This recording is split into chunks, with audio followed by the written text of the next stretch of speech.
Vamos a ver a un Simón Pedro, un líder impetuoso, y vamos a ver la transformación a un apóstol Pedro, a un pastor humilde.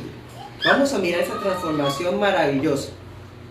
Pero pues, antes de dar inicio a entrar a la materia de esta tarde, vamos a comenzar diciendo lo siguiente.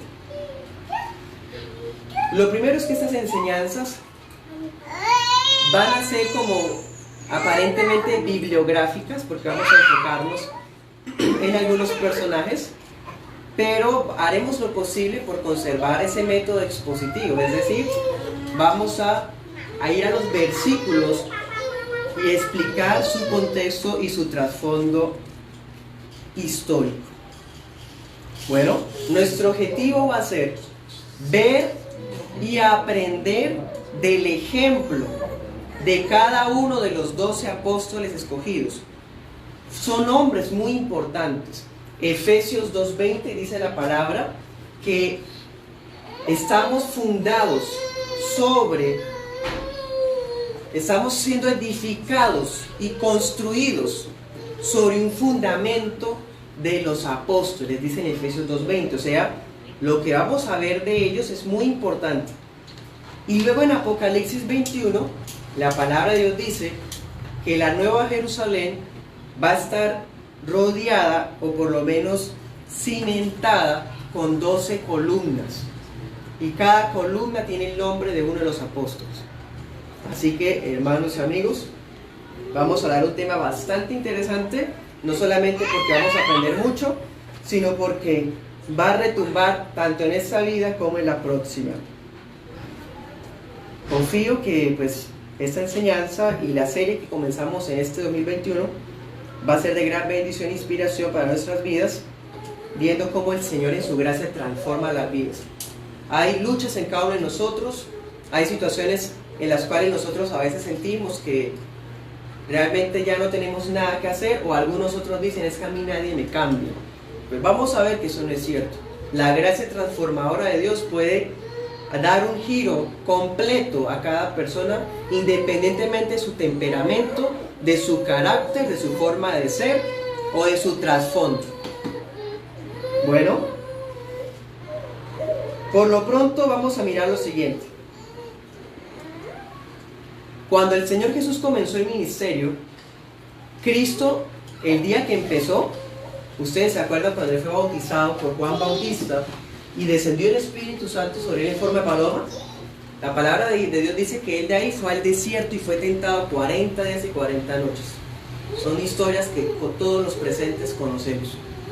¿Ustedes piensan que cuando el Señor regresó del desierto fue a nombrar a los apóstoles de una vez? No. Probablemente se tardó año y medio. Y en ese año y medio, Cristo trabajó solo. Los apóstoles lo conocieron en ese transcurrir de tiempo, sí, pero todavía no habían sido nombrados apóstoles como tal. Vamos a darnos cuenta, como por ejemplo, anoten la cita, Mateo 4:18. Eso es un ejemplo de lo que les comento. En Mateo 4:18 podemos deducir y encontrar lo siguiente, y es que los 12, o por lo menos algunos de los 12, ya acompañaban a Cristo desde antes, o por lo menos desde ese tiempo antes de haber sido ellos nombrados, ¿sí? Eran seguidores, porque Cristo tenía miles de seguidores. Acuérdense de la alimentación de los 5,000, de los 4,000, sin contar mujeres y niños, eran miles y miles. Entonces, cuando miramos, por ejemplo, Mateo 4:18, nos damos cuenta que los apóstoles conservaban todavía, bueno, antes de ser apóstoles, conservaban sus trabajos. La mayoría de ellos, ¿qué eran? Pescadores, ¿se acuerdan? Todavía se dedicaban a la pesca. Luego, ahora sí, Lucas 6:12, pueden anotarla, Lucas 6:12, allá en ese pasaje es cuando Cristo ya los nombra. Y de entre la multitud de discípulos, Cristo llama por nombre propio. ¿Y qué leíamos ahorita? Primero, Simón. Bueno, ¿por qué Cristo escogió apóstoles? Jesús es Dios, el Hijo de Dios. Pero Jesús, siendo Dios, tomó la naturaleza humana. Él era un hombre completamente. Por lo tanto, aunque con su deidad podía estar presente en todos los lugares, en su humanidad se encontraba limitado por espacio y tiempo, obviamente. Así que Cristo delegó trabajo. Su labor evangelística fue distribuida en estos 12 hombres. Es como si Cristo hubiese repartido el terreno misionero y hubiese enviado a los apóstoles a aquellos lugares donde Él, por cuestiones de tiempo, no alcanzaría a ir. Esa sería una razón, y usted la puede anotar en Mateo 3, 14 al 15. Marcos 3, 14 al 15. Marcos 3, 14 al 15. Entonces, cuando Cristo predicaba, hubo multitudes siguiendo a Jesús. Él no podía quedar con el trabajo solo, porque también era un hombre. Dormía, comía, se cansaba, tenía hambre. Entonces, por eso, esa es una primera razón de por qué escogió apóstoles. Segunda razón, Marcos 3:6, como una especie de anillo de seguridad. Porque, ahorita les decía que Cristo duró solo ¿cuánto tiempo? Año y medio, más o menos. Pues en ese tiempo, los fariseos y los escribas ya estaban odiando a Cristo y queriendo matarlo. Entonces, cuando Cristo nombra a los apóstoles, ellos servían como una especie de anillo de seguridad en servicio y en apoyo para él. Bueno, la Escritura nos muestra que la mayoría de los apóstoles eran pescadores, hombres sin letras y del vulgo, dice Hechos 4. Así que nos damos cuenta que no era gente estudiada, no eran líderes políticos, no eran líderes religiosos. ¿Saben qué era lo más destacable de los 12? Lo más destacable de los 12 era que no destacaban en nada. Sencillamente. Eran hombres ordinarios, simples, sencillos. Es más, los vemos llenos de defectos, porque la Biblia, aunque nos habla de los santos de la palabra, ella no esconde sus errores, porque son hombres. El único santo perfecto es Cristo Jesús. Nos los muestra como impulsivos, inestables, escépticos, lentos para aprender, en fin. Bueno, entonces, ya comenzando con Pedro, voy a distribuir la enseñanza en 2 puntos. Hoy vamos a ver el primero. En este primer punto vamos a mirar a Simón. Vamos a hablar de Pedro. ¿Cómo era Pedro antes de que Cristo resucitara? Antes de que Cristo resucitara, ¿cómo era Pedro? Y en 8 días vamos a mirar cómo era Pedro después de que Cristo resucitó. Así es como vamos a distribuir la enseñanza de hoy. Vamos a analizar el testimonio de Pedro, que quizás es el más famoso de los 12. Y pues no en vano, es así. Vamos a mirar su espiritualidad, su carácter. ¿Cómo era él? Bueno,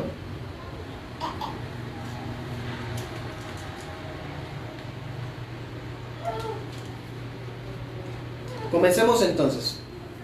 Recuerde ser ágil en la búsqueda. Vamos a ir a varios versículos. Juan 1:44.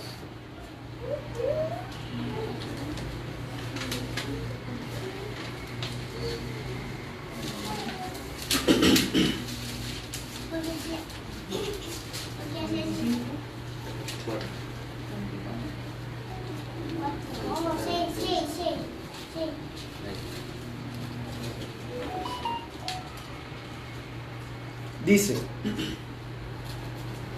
Felipe era de Betsaida, la ciudad de Andrés y Pedro.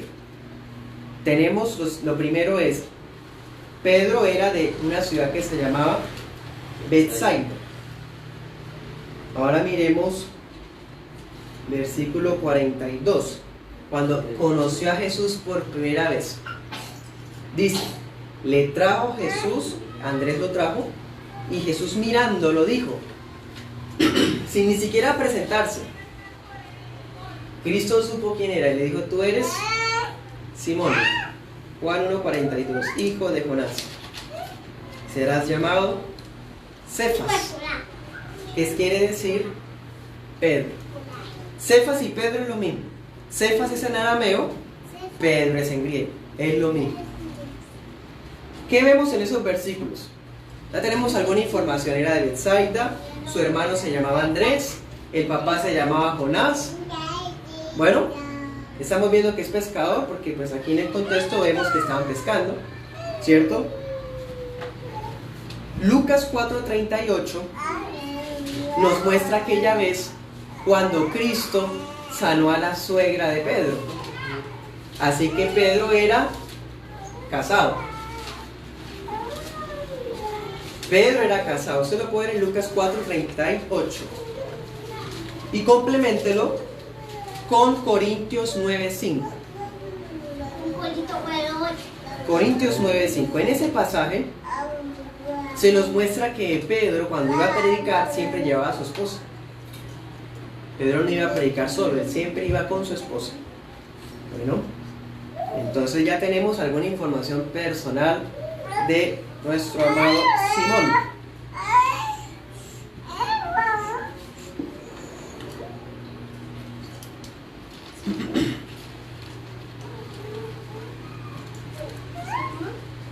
Bueno, entonces las primeras palabras que Cristo le habló son bastante dicientes.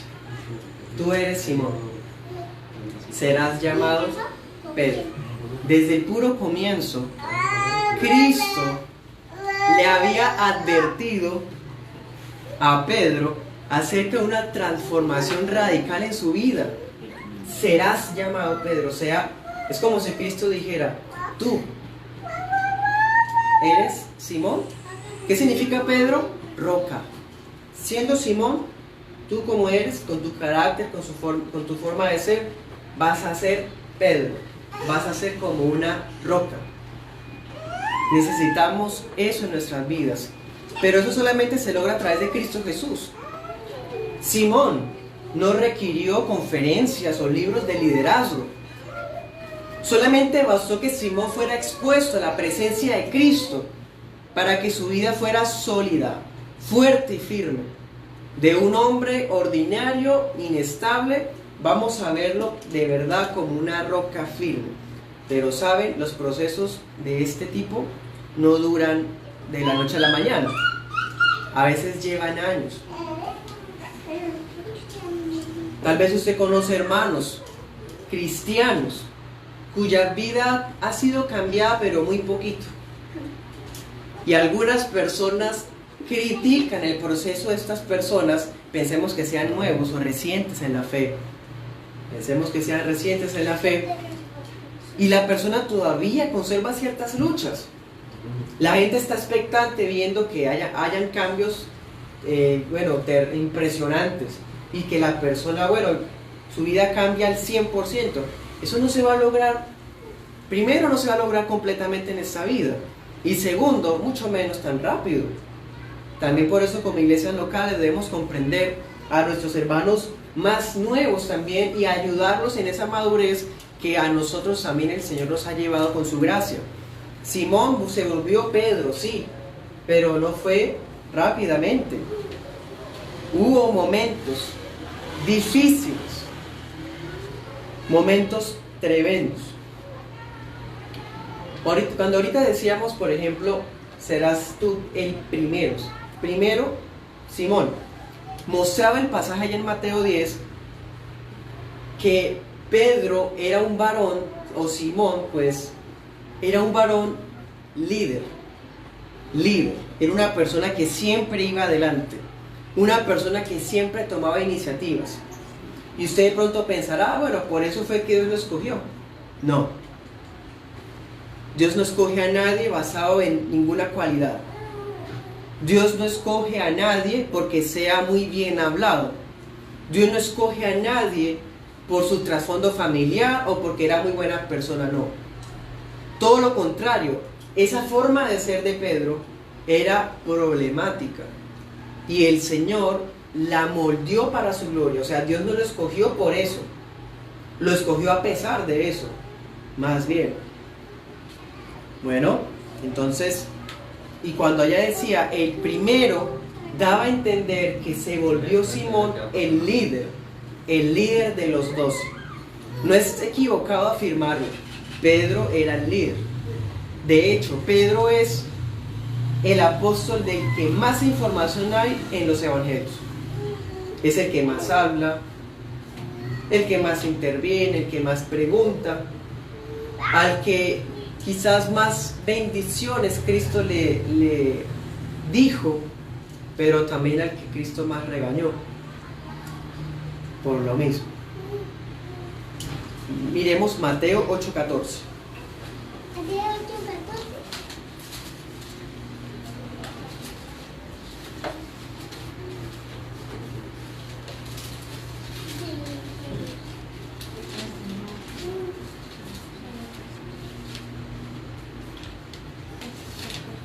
Mateo 8:14.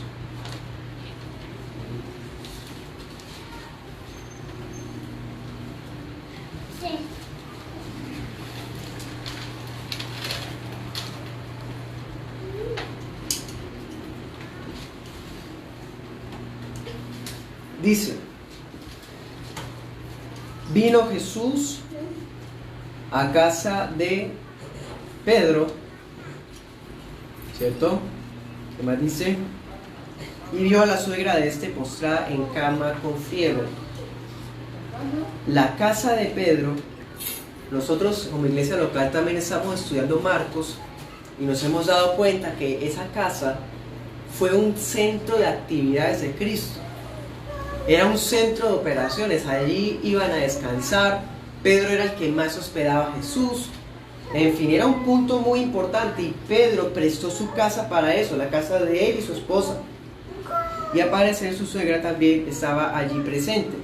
De todas formas nos damos cuenta la importancia que tuvo este varón desde el comienzo, porque este milagro ocurrió antes de él haber sido nombrado como apóstol. Bueno, tenemos algunas otras escenas. En el Evangelio de Lucas, en el capítulo 5, Lucas 5, del 13 en adelante, vemos una de las escenas más conocidas. El Señor Jesús estaba predicando la palabra y requirió una barca. Entonces el Señor, en esa barca sentado desde la playa, predicaba desde allá. Esa barca era de Simón. Luego, cuando el Señor terminó la enseñanza, fueron hacia adentro del lago. Y se acuerdan que Pedro dijo: Señor, hemos tirado la red toda la noche y nada. Y Cristo le dijo: tírala, ¿cierto?, al otro lado. Y Pedro: bueno, tú me lo dices, en tu palabra lo haré. Y al lanzar la red ocurrió la famosa escena de la pesca milagrosa. Pero no quiero resaltar solamente eso. Si quieren, vayamos para allá. Lucas 5.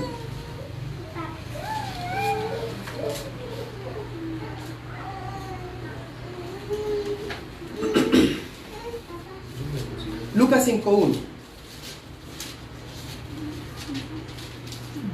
Dice: aconteció que estando Jesús junto al lago de Genesaret, el gentío se agolpaba sobre él para oír la palabra de Dios. Vio dos barcas que estaban cerca de la orilla del lago, y los pescadores, habiendo descendido de ellas, lavaban sus redes. Y entrando en una de aquellas barcas, la cual era de Simón, le rogó que la apartase de tierra un poco, y sentándose enseñaba desde la barca a la multitud. Eso es lo que les he estado diciendo. Ahora miren, versículo 4, cuando terminó de hablar, dijo el Señor a Simón: boga a mar adentro y echen sus redes para pescar. Versículo 5. Respondiendo Simón le dijo: Maestro, toda la noche hemos estado trabajando y nada hemos pescado, mas en tu palabra echaré la red. Ahora miren el versículo 8. Viendo esto, Simón Pedro, cuando hubo la multiplicación, la pesca milagrosa, dice que al ver eso, Pedro cayó de rodillas ante Jesús diciendo: apártate de mí, Señor, porque soy hombre pecador. Aquí está la forma de ser de él. Al ver esa escena, ¿qué es lo primero que él hace? Tirarse de rodillas ante el Señor. Es un hombre que se mueve por sus impulsos, es impulsivo. Se sorprende, reacciona. Y ahorita vamos a mirar que esos impulsos lo llevaban a hacer cosas loables o buenas como esta: arrodillarse ante el Señor, reconocer que es pecador. ¿Cuánto necesitamos nosotros andar también en el ejemplo de este Simón? Que nosotros, en vez de enorgullecernos de nuestras formas de vivir o de las cosas que tenemos, más bien reconocer que ante el Señor no tenemos ni somos nada, sino postrarnos ante Él, reconociendo que somos pecadores. Pero no decimos pecadores como comúnmente se dice, ¿no? Tristemente, las personas dicen que son pecadoras y no se dan cuenta lo terrible que es esa condición. Cuando Simón dice: yo soy pecador, está queriendo decir que él no es digno de las bendiciones que está empezando a recibir de Cristo. Está queriendo decir que él no merece estar ahí al lado de él. No es una excusa. No es una excusa como cuando decimos: no, pues yo hago esto y yo sé que está mal, pero como todos somos pecadores. No. Ese pensamiento es malvado. El pecado no puede ser excusa para nuestras vidas de seguir andando en el pecado. Cuando Cristo escucha esta confesión de él, ¿qué le dice Jesús? Versículo 10. Lucas 5:10. Dice: Jesús dijo a Simón: no temas, desde ahora serás pescador de hombres. ¿Sí? Entonces, en respuesta a la confesión, Cristo le da una promesa. Bueno, ¿cuánto necesitamos nosotros acercarnos al Señor así? Y hasta que no nos acerquemos de esa manera, no va a haber entonces esa palabra que necesitamos en nuestra vida para ser transformados. Serás pescador de hombres, vas a cambiar de profesión. Eras pescador de peces, ahora vas a ser pescador de almas. Almas. Bueno, pero no todo es tan bonito, o no todo es tan llamativo, tan ejemplar. Como les digo, Simón es un varón del cual tenemos mucha información. Tenemos, por ejemplo, Mateo 14:28, otra escena famosa, cuando Cristo viene caminando sobre las aguas y que los apóstoles piensan que es un fantasma. Cristo les dice: yo soy, no teman. Y Pedro dice: ¿qué? Si eres tú, dime que vaya. Es un hombre de armas tomar, como decimos en Santander. Es una persona de iniciativa. Él quiere hacer las cosas ya. Es una persona que va enfrente, siempre. Y eso es un ejemplo. Y muchas veces uno escucha, pues cuando Pedro se hunde, ¿no? Por la duda. Pero no teníamos en cuenta la valentía de intentar poner su pie sobre el lago. Eso no tiene sentido. Vemos fe. Simón es un hombre de fe. Poner el pie allí en ese lago no era ponerlo sobre el suelo, pero él cree a la palabra. Lo que vemos en esa escena es que la fe de él es débil, es inestable, y así también somos nosotros, tan fáciles de criticar a Simón, y nosotros somos así. Muchas veces sentimos o creemos que somos intocables, que somos infranqueables, que tenemos una fe y una seguridad de salvación que no puede ser conmovida. Pero cuando llega el momento de prueba, ahí sí sentimos que no hay donde apoyarnos. Y se nos olvida esa valentía que teníamos. Ese ímpetu con el que dijimos: sí, Señor, amén, voy. se nos olvida y cuando ya hemos dado ciertos pasos, al ver que no era tan fácil la cosa, empezamos a desistir, a rendirnos y a caer. Pero eso es normal. Cuando nos sentimos así, es natural. Lo que no es natural es que le creamos al Señor. Eso no es natural. Porque cuando el Señor da la fe, la da por su gracia. La fe no proviene de nuestro corazón. La fe no proviene del corazón de ninguno de nosotros. Es un regalo del Señor para las almas. También lo encontramos, por ejemplo, en Mateo 15. Como les decía, es un hombre muy preguntón. Cuando no entendía algo, él preguntaba. También Lucas 12, aparece allá Pedro haciendo preguntas. Cristo decía una parábola y él no entendía. Señor, no entendimos, explícanos.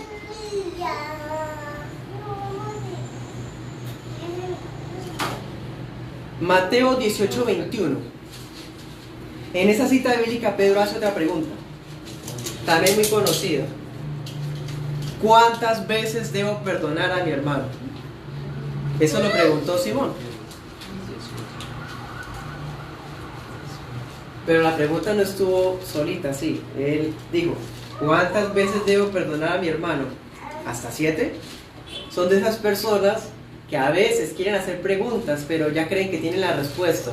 Entonces quieren autorresponderse. Y Cristo lo corrige, y no, Señor, te digo más bien 70 veces 7. Bueno, Mateo 18, 21. Tenemos otro ejemplo. Marcos 10, 28. En una ocasión, Cristo estaba enseñando que habría recompensa para aquellos que habían abandonado todo por seguirlo a Él. Y la pregunta de Simón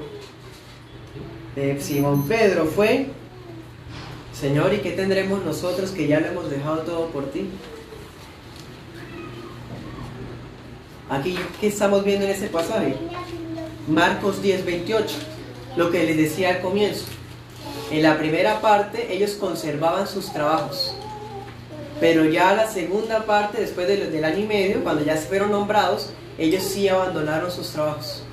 Y se dedicaron de tiempo completo a la labor del ministerio apostólico. Por eso Pedro dice, Señor, ya lo hemos dejado todo. Lo hemos dejado todo para seguirte. ¿Qué tendremos? ¿Qué recompensas hay? Bueno, también lo vemos en Juan 13, dice, Señor, ¿a dónde vas? Mostrando él el deseo de querer ir. También vemos en Marcos 13, él hace una pregunta, o más bien Pedro es el que hace la pregunta por medio de la cual Cristo empieza a enseñar acerca de las señales antes del fin. Fue por una pregunta que hizo Pedro que Cristo comenzó esa enseñanza.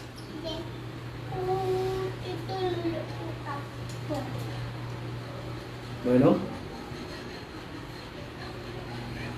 entonces des en cuenta, es un hombre que sí es valiente, que sí pregunta, es una persona que tiene iniciativa. Vamos a ver, por ejemplo, en Mateo 26, 58, el día, o más bien la noche, que el Señor fue entregado allá en Getsemaní. Pedro no lo pensó 2 veces y sacó una espada para enfrentarse a una multitud de personas, él solo, para defender a Cristo. Una de las cosas más recordadas de Simón Pedro, tristemente, es cuando él negó a Cristo. Esa noche él le había dicho, Señor, yo iré contigo hasta ahorita lo miramos. Y Cristo le dice, esta noche me negará, ¿cierto? 3 veces. Pero cuando Pedro hablaba eso, era sincero. Pedro estaba hablando lo que él sí sentía. Él sí estaba dispuesto a morir por Cristo. Una prueba es esto. Vino una turba a arrestar a Cristo con palos, antorchas, y a él no le importa y saca la espada a defender a Cristo. Él sí está dispuesto a dar la vida de verdad. Lo que pasa es que Cristo no iba a pedirle la vida a él de esa forma, no es a la manera de él. Entonces, sí está dispuesto a dar su vida, Muchas veces nosotros decimos, yo sí estoy dispuesto a dar mi vida por lo que creo, por mi esposa, por Jesús, por Dios. Y nos imaginamos una guerra o una pelea con caníbales o algo exagerado. Pero en las cosas pequeñas, con solamente una señora le preguntó, tú estabas con él, ¿cierto? Yo te vi. Con una simple pregunta de una fulana, respondió, no, juro que no, ni sé quién es. Sí estaba dispuesto a sacar una espada para defender a Cristo porque es impetuoso, pero cuando viene una pregunta sencilla, ahí sí lo niega. Una fe inestable, una fe débil. Ese es nuestro Simón. Ese era el líder de los 12 apóstoles del Cordero. ¿Se da cuenta? ¿Puede usted de cierta manera verse identificado cuando somos tan emocionalistas? Nos dejamos llevar por la sensación del momento y se nos olvidan los compromisos adquiridos, las promesas hechas, o más aún, la profesión de nuestra fe.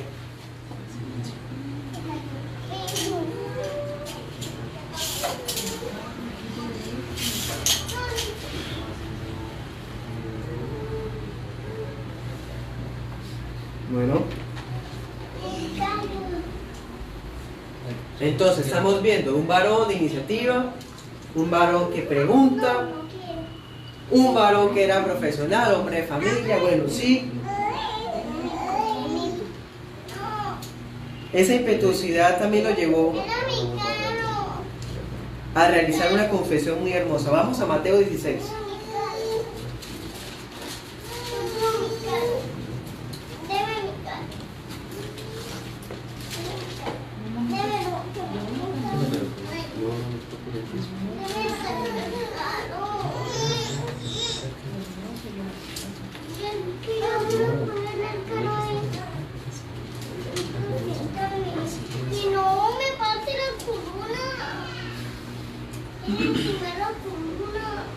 Mateo 16, 16.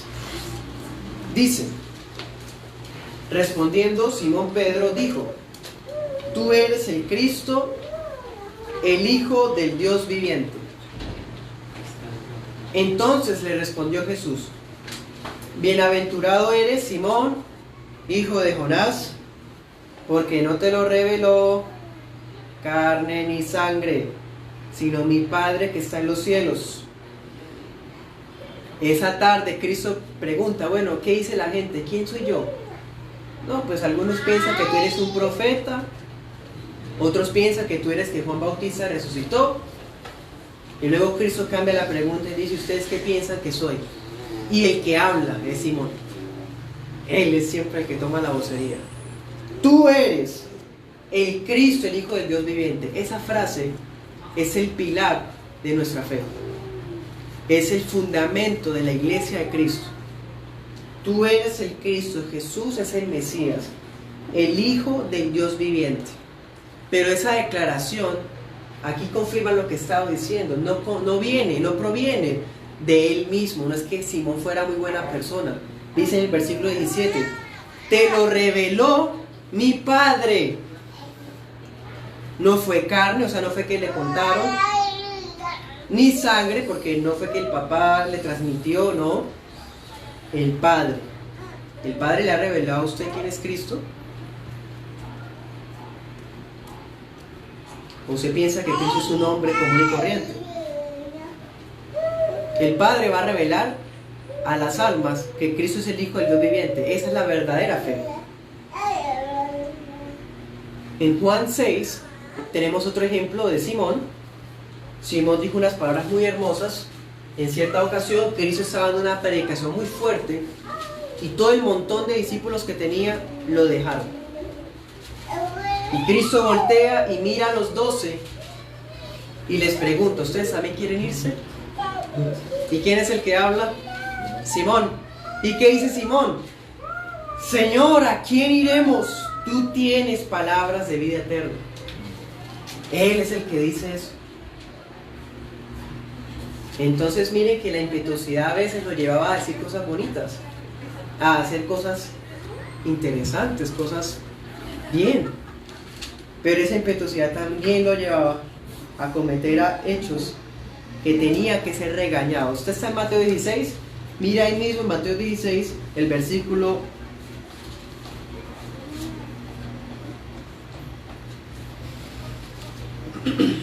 versículo 22.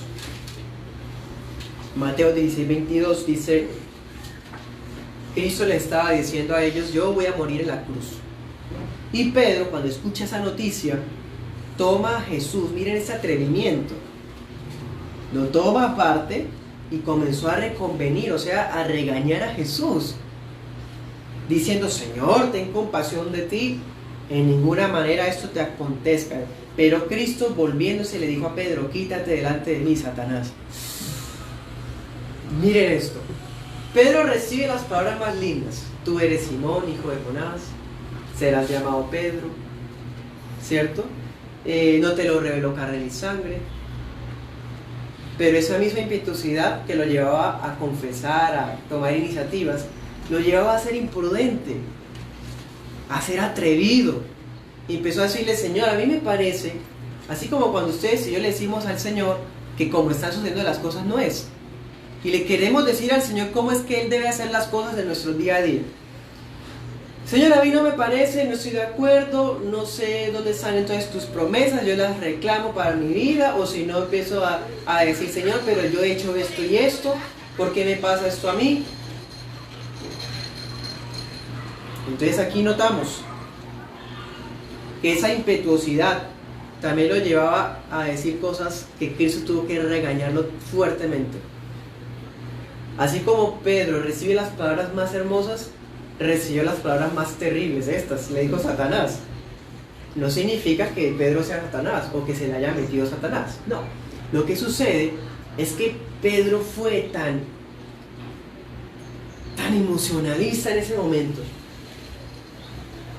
que él quiso como cambiarle el plan al Señor. Señor, tú puedes ser el rey de todas las cosas, o ser el Señor de señores, sin necesidad de ir a la cruz. ¿Para qué hay que sufrir? El Señor no nos ha llamado a sufrir. El Señor nos ha llamado a tener gozo, a tener paz. ¿Cómo así que la enfermedad? No. Así piensa Satanás. Quítate, Satanás.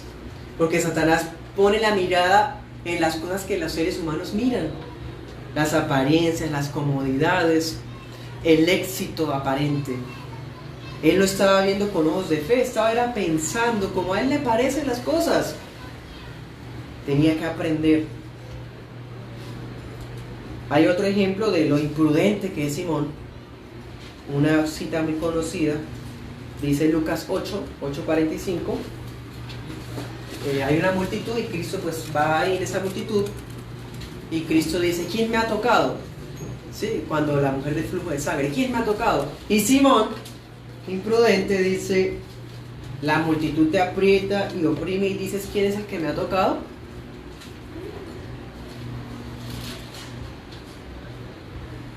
¿Cuántas veces no somos prudentes y no nos callamos la boca cuando deberíamos guardar silencio?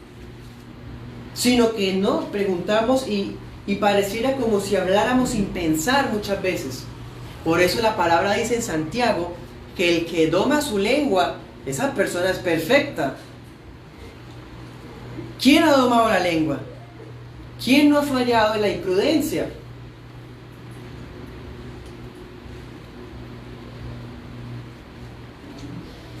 En otra ocasión, en Mateo 17:4, cuando Cristo muestra su gloria en el monte de la transfiguración, Pedro dice: Señor, quedémonos aquí. Un texto que también ya estudiamos a la luz de Marcos, y mirábamos que él estaba siendo otra vez imprudente y aparte egoísta, porque había mucha obra más que hacer, no podía quedarse ahí. ¿Se acuerdan que ese mismo día tuvieron que bajar porque había un problema con los 9 apóstoles que no fueron capaces de liberar a un muchacho? ¿Qué pasa si el Señor le hace caso a Pedro y se quedan allá? Hermanos y amigos, no somos quienes para decirle al Señor cómo Él debe hacer las cosas. Más bien, debemos aprender a esperar en Él y a creer que Él tiene el curso de las cosas bajo su poder. No es que usted le dé el control de su vida a Dios, porque Él ya lo tiene. Es que usted sepa que así es. Porque cuando sabemos que el Señor tiene ese control de nuestra vida en sus manos, sin necesidad de que nosotros demos permiso, podemos descansar. Yo descanso sabiendo que el curso y el destino de mi vida es dirigido por Él y no por mí. Piénselo. ¿Qué sería de usted si las cosas salieran como a usted le parece? Sería un desastre, porque lo que a usted le parece es algo que no puede ver más allá. En cambio, el Señor, Dios eterno, sabe qué es lo mejor para su propia gloria. Pero Pedro no había aprendido todavía. Quizás muchos de nosotros todavía no hemos aprendido. Y seguramente los presentes estamos en ese proceso. Así que, hermanos y amigos, muchas veces vamos a darnos cuenta de las imprudencias por parte de algunos otros hermanos y creyentes. Pero debemos sentir esa compasión que Dios ha tenido con nosotros. Cuando fuimos esos Simones inestables, impetuosos, imprudentes, que reconocen que son pecadores, que reconocen que Cristo es el Mesías, pero que también reconocen que falta mucho, falta bastante. Esto apenas es el comienzo. Cristo mostraba mucho amor por Pedro. Al hijo que ama, Dios lo disciplina. Si usted mira, por ejemplo, en esa misma ocasión, en Mateo 17, cuando estaban en el monte de la transfiguración, ¿a quién llevó Pedro a ese monte? Pedro llevó a 3 apóstoles. A 3 apóstoles que podíamos decir que son los favoritos, los principales. Y el primero de ellos era Pedro. Un varón privilegiado, un varón lleno del gozo de tener las bendiciones del Señor.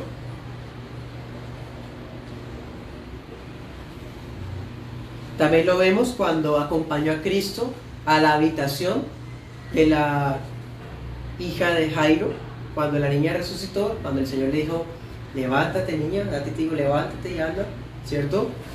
Ahí estaba Pedro en ese cuarto. Asimismo vemos a Pedro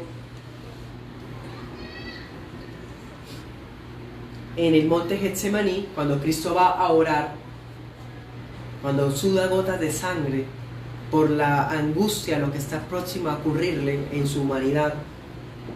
Cristo llamó a 3 apóstoles para que estuvieran más cerca de Él orando, y llamó a Pedro. Entre los 3 estaba Pedro. Y usted puede mirar eso. Miremoslo en Lucas.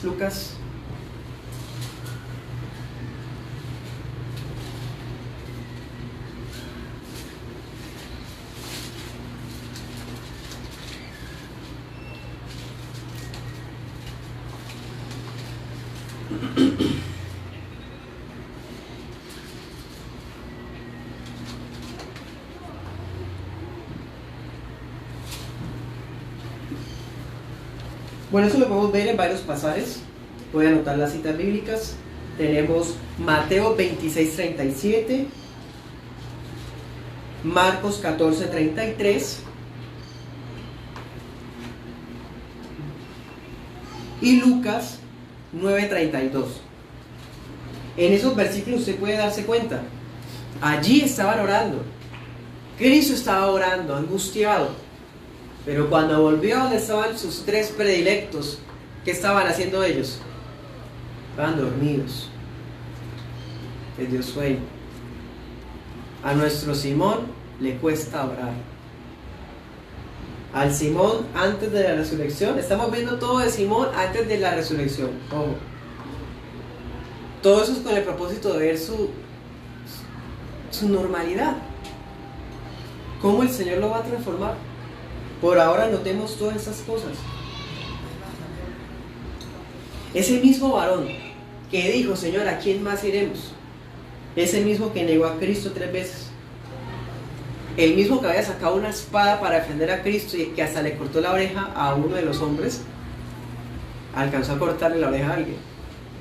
Fue que Cristo cogió la oreja y sanó al hombre. Si no, hubiera estado en muchos problemas.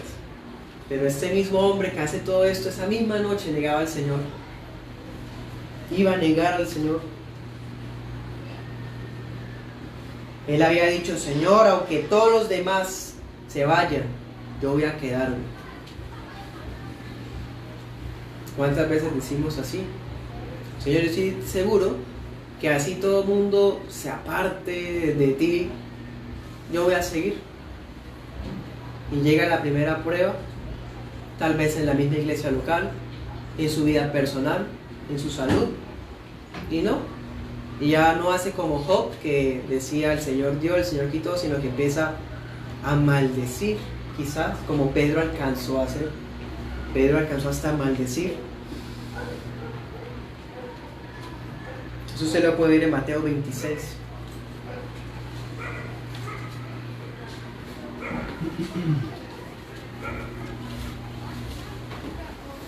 Como podemos darnos cuenta, hermanos y amigos, no significa, insisto, que el Señor haya escogido a Simón por su forma de ser.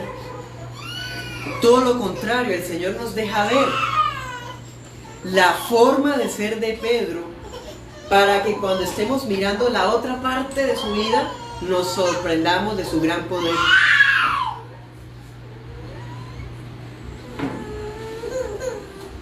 Tristemente, muchas veces tenemos un comportamiento de todo o nada,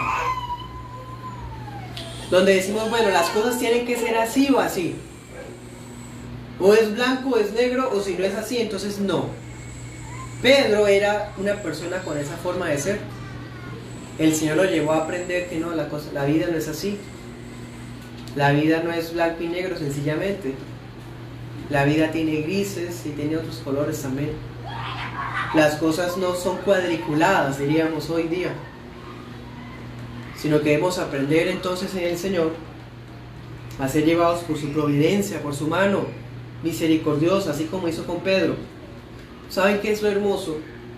Cada vez que vemos estas historias, vemos como éxito y caídas, vemos como picos y altos y bajos, ¿cierto? Pero lo hermoso es que a pesar de todas las situaciones, el Señor no abandonó a Pedro, y así como no va a abandonarnos a nosotros en nuestros inconvenientes y falencias que todavía tenemos. Si el Señor ha comenzado la buena obra en usted, Él la va a terminar. Él lo prometió. Pedro negó a Cristo, sí. ¿Y qué hizo Pedro? La palabra dice que fue a llorar amargamente. Sintió la carga de la traición. Cristo había dicho: el que me niegue a mí ante los hombres, yo lo negaré ante el Padre. Esas palabras retumbaban en la conciencia de Pedro. En 8 días veremos qué sucedió, porque el Señor no lo va a dejar caído. Si un hijo de Dios cae, el Señor lo levanta. Si un hijo de Dios está en tribulación, el Señor de 7 tribulaciones lo va a librar. Él no nos va a dejar caídos. Ha prometido cumplir esa obra, pero vuelvo a insistir, no es por nosotros mismos, es por su amor y su sola gracia. No es por quien sea Simón, no es por quien sea usted, es porque Él es bueno. Y todo esto no es para formar la mejor versión de usted, no. La palabra de Dios dice en Romanos 8:28 que es para moldearnos a la imagen del Hijo de Dios. Aquí las cosas no giran alrededor de nosotros. La vida no gira alrededor de usted. La vida gira alrededor de la voluntad de Dios en Cristo Jesús. Y si usted es hijo de Dios, el Señor Dios no va a dejarlo a usted hasta que haya una imagen de Jesús en su vida, formada por sus manos de alfarero, manos que a veces tienen que apretar a través de la tribulación, manos que dan forma a través de la predicación de la palabra, de la ayuda de los hermanos.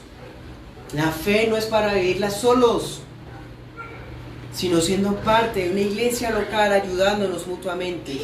Así como Pedro hizo parte de un grupo de 12 apóstoles. Bueno, todo esto es por Cristo Jesús. La palabra de Cristo fue la única que ha transformado a este varón. Vayamos a un pasaje muy hermoso y con eso terminamos. Juan 13.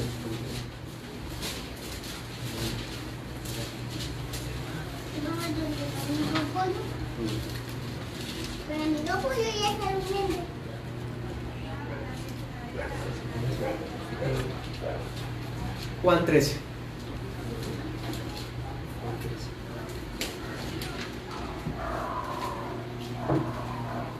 Seis.